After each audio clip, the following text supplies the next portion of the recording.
The Timeshift. Hello and welcome to The Timeshift. I'm Chris Hall, and this week I'll be looking at the first two episodes of the brand new Doctor Who spin-off Class. Now, because this video is something of a review, if you've not seen these episodes before, this video is going to be spoiler heavy. So if you don't want these episodes spoilt for you for whatever reason, it's best to switch the video off now. Now, before we get too far into this, I have to say this is going to be a double head review.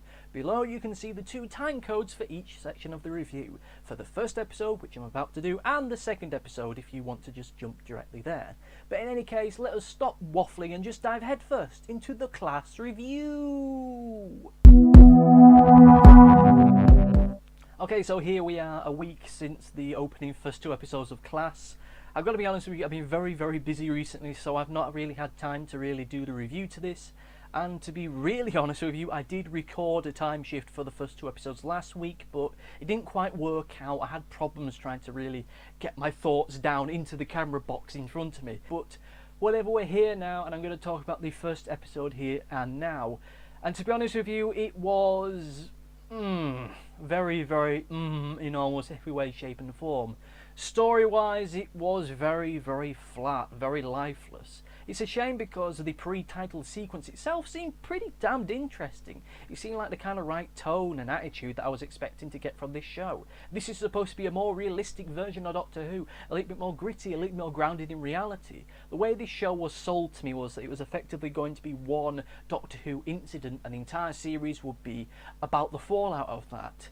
Whether or not that is the case, just jump forward to the second half of this review. Well, look at episode 2, but anyway, if you're watching this review, you've probably seen both those two episodes and the third one, so you know what problems we've already got already.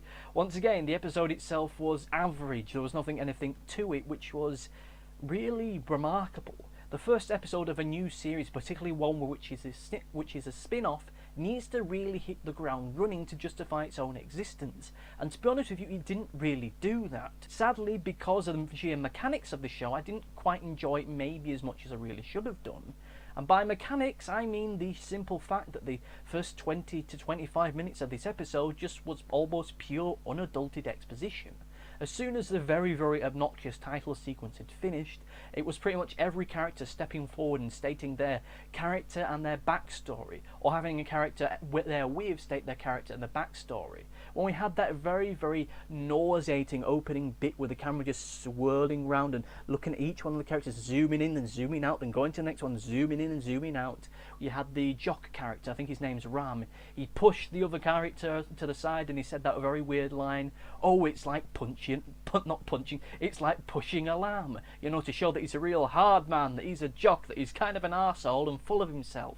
Then, of course, you had the nerdy girl, who we know she's nerdy because the girl that she was with said that how she was brought up a couple years to be in sixth form, and of course we know that she's a feminist because she mentioned the Bechdel test, or however you pronounce that thing, I don't entirely know. We know the preppy girl who was talking to the nerdy girl is a preppy girl, wants to be popular because she's planning the big sixth form prom. And you've got the guy who turned out to be an alien being sensitive and arty. We know that because he seems a little bit airy-fairy, no pun or anything intended. All that kind of stuff was fine just to get the characters out of the way, but as soon as that was over, we had the scene in the class where their personalities and backstories and histories were stated again, this time by Catherine Kelly's character, who I find to be ever so slightly aggravating.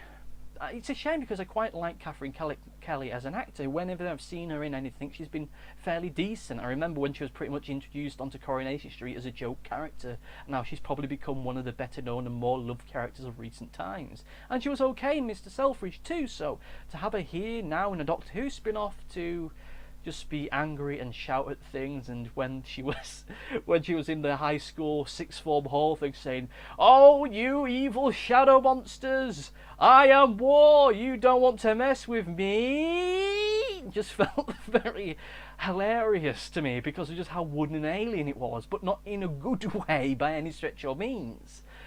again, the first 25 to 20 minutes or so of this episode was exposition. We learned everything there was to know about these characters. We're having nothing kept to one side to be mystery to develop as we go forward. I mean, it's in the first 10 to 15 minutes we'll learn that the arty-farty guy is an alien, that the teacher is an alien. We know their backstories. We know their backstories to the most literal degree. We know the character himself is gay. They don't try to hide that, which is one way or the other, but I'd prefer it if the characters and their backstories were something that was gradually doled out to us. This series is about 8 episodes long. That's a long time for us to spend developing these characters and getting to know them.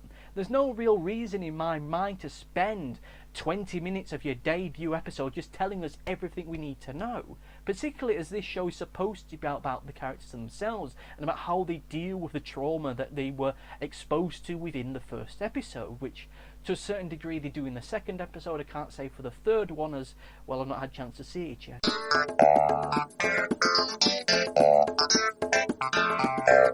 Of course, for the sake of fairness, I have to say there are at least two decent character moments within the episode itself, which aren't just the character literally stating their backstory. One of which is with the preppy girl. I know I'm referring to characters by the character types.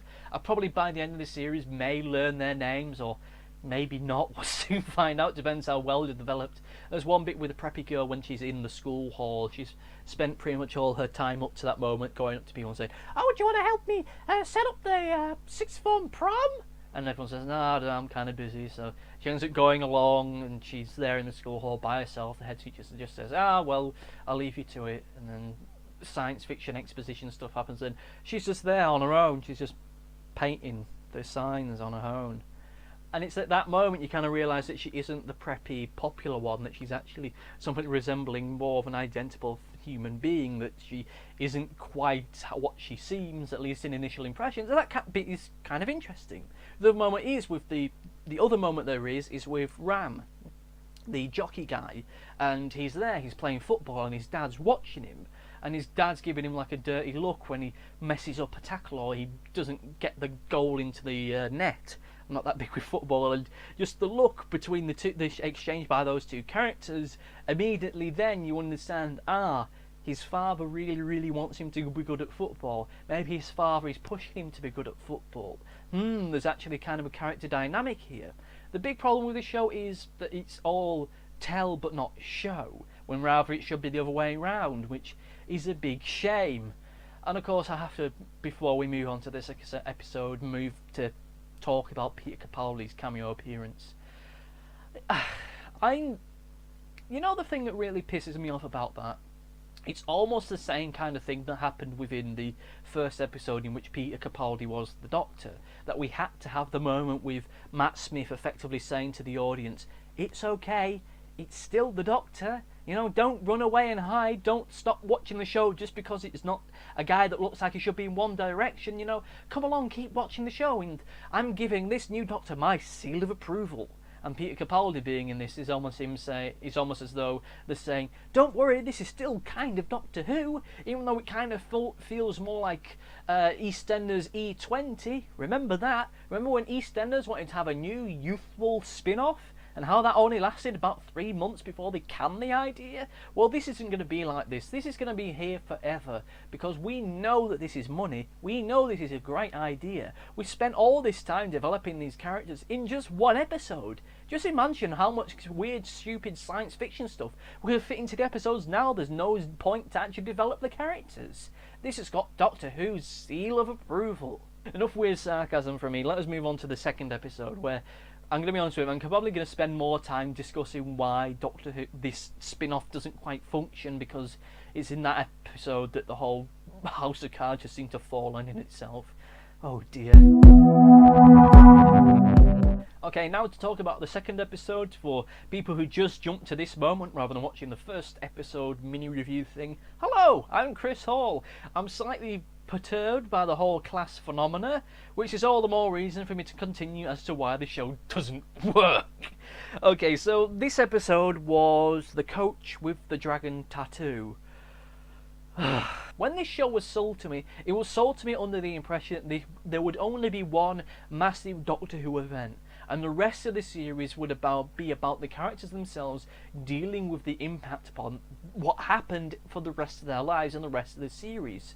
This second episode proves that isn't the case. Now, me misinterpreting something, me misreading something, or mishearing something, that's on me. But still, that idea is still infinitely more interesting than what we've gotten in this second episode, and what I dare say we'll get for the rest of the series. I know it's presumptuous of me to sit here and say the rest of the series is going to suck, but it's kind of hard not to have that mindset, bearing in mind that the first half of the open episode was exposition, that the actual time spent in science fantasy action land was only a relatively small proportion of it, that the actual science adventure side of the first episode was kind of crap. It was a guy that looked like he should be in the Elder Scrolls game appearing and going, "I'm the evil bad guy, I've come looking for the prince. There he is. Oh, I'm gonna get him. At any moment I could kill everybody in this room, but I'm not gonna. I'm just gonna stand here with my mate stood behind me. 'Cause I'm the bad guy, this is Doctor Who. Nobody does anything logical. We've all got to stand here and make big speeches and overly elaborate things happening." When it comes to larger scale events happening on Earth or in the universe, you can kind of wave away the fact, yeah, people have forgotten about it. People are so wrapped up in their 9 to 5, they're completely going to forget about the time that London was nearly annihilated by Daleks or Cybermen or all of the above. You know, people are going to forget about that. But within such a small, localised location, such as Coal Hill, people aren't going to forget that at any time soon. I mean, even in the fucking A Nightmare on Elm Street series, people still fucking remembered about it.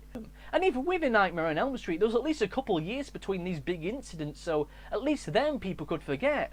On almost a daily basis, it seems that London is being attacked by aliens. With Class, it's a single location. It's one school on almost a daily basis that's getting attacked by some kind of alien monster, which, yet again, Unit Torchwood or whoever the goddamn else is in this universe isn't investigating or looking to shut down.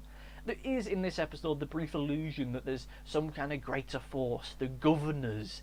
You know, we had that robot played by Snakeface from the early episode of last series, a whole thing which was kind of interesting for the most part, but, you know, he just appeared, that he got squeezed by that weird looking salamander thing, and that stupid salamander thing, when you had the sports teacher, when you had the PE teacher, suddenly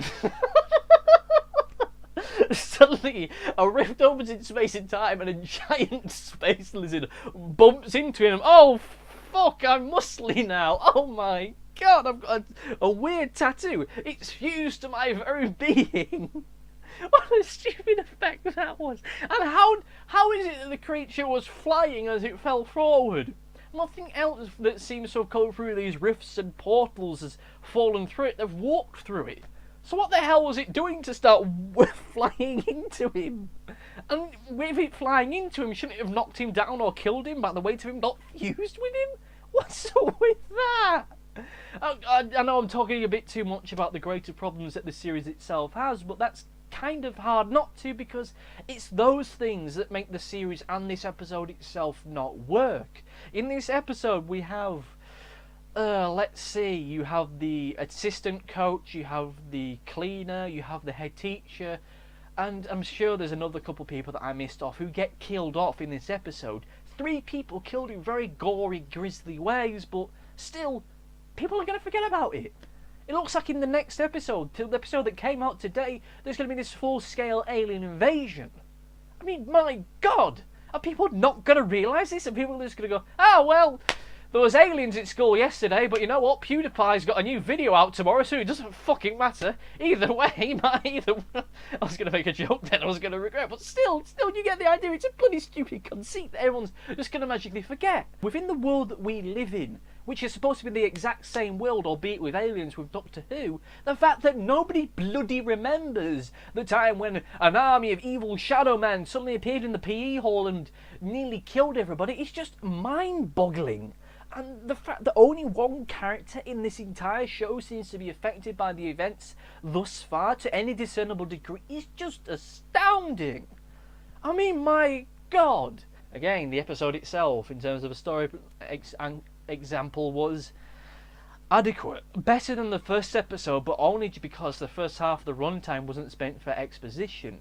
It's better by the sheer fact it wasn't as bad, which isn't really a good enough reason to recommend either this episode or the series as whole itself. It's a great disappointment that what could have been an interesting idea with Doctor Who has just kind of been pissed up the wall ever so slightly. I mean, goodness gracious me. Now, I have to say, certainly for the second episode's favour, everything they did with Ram was interesting.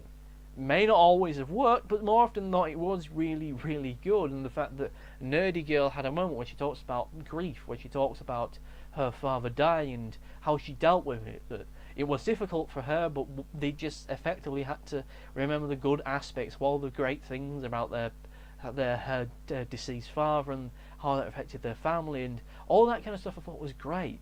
And it was one of the rare instances where it's felt a little bit more real. Yes, we can have giant space geckos bumping into people. Yeah, we can have that kind of stuff, but also having moments of genuine humanity in a show like this is something that this desperately needs to work. Because otherwise it is just Doctor Who, but for the E20 generation. And I know I haven't talked that much about the second episode because there's not that much to really say about it. All the problems that it has come down to its mechanics. And the mechanics themselves are more overarching than just being in, say, the first episode or the second episode. The series has a lot of problems, but again, I'll talk about this a little bit more when we get to the overview, which is coming now! So here we have the overview, and as I pretty much said in the ending part of the second review, the show doesn't work on the most fundamental level. So much about it feels very poorly thought through. So much about it just simply doesn't work in the sheer mathematics of it, the mechanics of it, like I've said. Having the opening 20 minutes of the first episode being pure exposition doesn't really give us that much time to get a good feel for the show itself or the characters themselves. It means the characters themselves feel less like human beings and more like just two-dimensional caricatures, just flat, lifeless, not really that interesting. We're not really going to learn that much more about them as the series goes on. We may do, we may not do, but still, it makes it hard to like them if we're just being introduced to them in ways and means which feel very, very flat and very, very inhuman, ironically enough, once again, given that some of the characters within the show themselves aren't supposed to be human. The second episode itself, whilst better by the sheer fact that most of the runtime wasn't dedicated to exposition, the problem that it has is the fact that, the mechanics of the show don't work. If you're going to keep having people dying and getting disappeared and magicked away, sooner or later someone's going to recognise this. And the fact they just kind of wave their hands and say, people forget, people are going on with the rest of their lives, frankly isn't good enough. Because all that does is kind of make the entire thing feel very, well, not that important. But anyway, that's what I think about it. What do you think? Message me in the little message section on whichever website you're watching this on. I will be back in probably a day or so's time with my review of the third episode of Class. So until then, I say to you, goodbye.